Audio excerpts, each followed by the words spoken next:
मरते हुए शकुनी ने भगवान कृष्ण से क्या पूछा?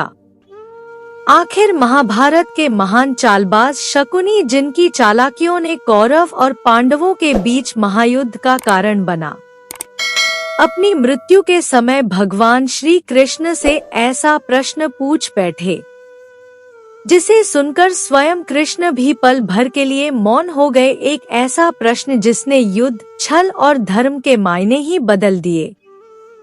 दोस्तों, आज की इस रहस्यमय और रोमांचक कहानी में हम आपको वह बात बताएंगे जो शायद ही आपने कहीं सुनी होगी, तो वीडियो को अंत तक जरूर देखिए, क्योंकि यह कहानी सिर्फ आपको महाभारत की एक घटना नहीं बताएगी बल्कि आपके जीवन को नई दिशा दे सकती है।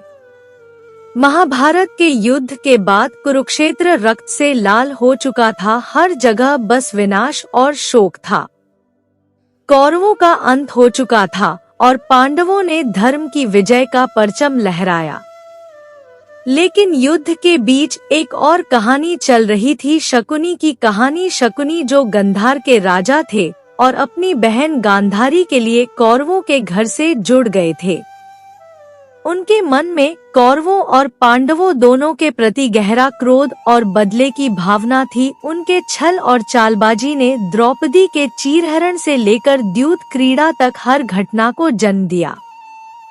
लेकिन क्या आपने कभी सोचा कि वह कौन सी वजह थी जिसने शकुनी को इतना निर्दय और छल पूर्ण बना दिया?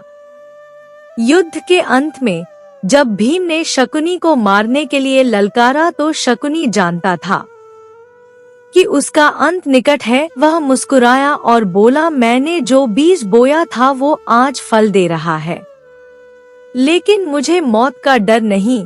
मेरा सवाल तो उस भगवान से है जिसने यह सृष्टि रची। जब भीम ने शकुनी पर प्रहार किया तो उनके पराक्रम से शकुनी गिर पड़ा। मृत्यु का क्षण करीब था। उसी समय भगवान कृष्ण वहां प्रकट हुए। उनका तेजस्वी स्वरूप देखकर शकुनी के चेहरे पर अजीब सी शांति आई। उन्होंने भगवान कृष्ण को देखकर कहा, तो आखिरकार आप आ ही गए।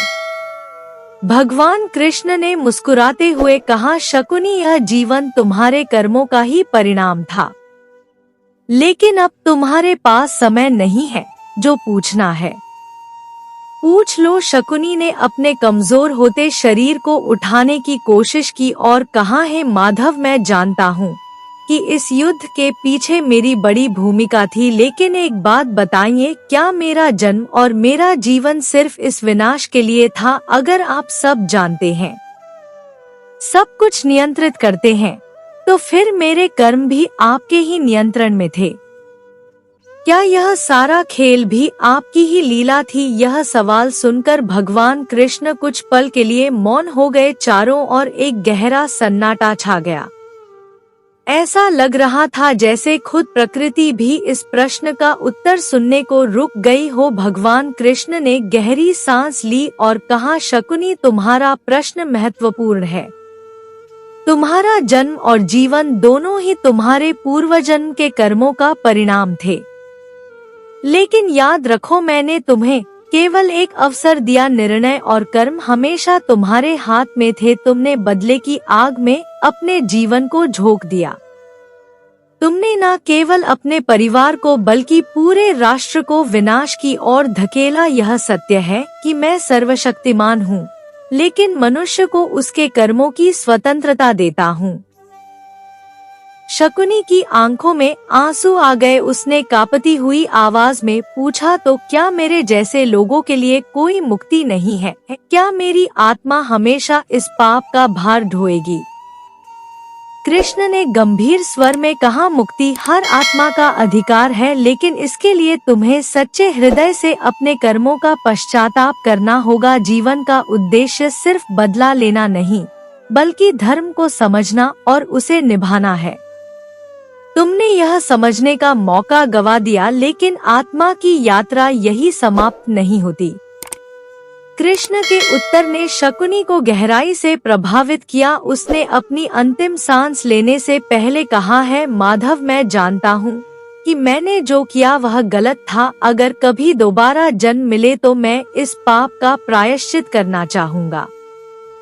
भगवान कृष्ण ने आशीर्वाद दिया, तुम्हारी आत्मा को शांति मिले। उसके बाद शकुनी ने अंतिम सांस ली, उसकी आत्मा मुक्त हो गई। लेकिन उसका जीवन हमें यह सिखाता है कि कर्मों का चक्र कभी किसी को नहीं छोड़ता। दोस्तों, शकुनी की यह कहानी हमें यह सिखाती है कि चाहे हम कितने ही चालाक क्यों ना हो, हमारे कर्म हमेशा हमारे साथ रहते हैं। बदले और छल का रास्ता हमें केवल विनाश की ओर ले जाता है। अगर हमें सच्ची शांति और सुख चाहिए तो हमें धर्म के मार्ग पर चलना होगा और अपने कर्मों को शुद्ध रखना होगा। अगर आपको यह कहानी अच्छी लगे तो लाइक, शेयर एंड सब्सक्राइब करना ना भूलें। साथ ही कमेंट में जय श्री कृष्णा अवश्य लिखें। कहानी सुनने के लिए बहुत बहुत धन्यवाद। मिलती हूँ एक और अच्छी कहानी के साथ।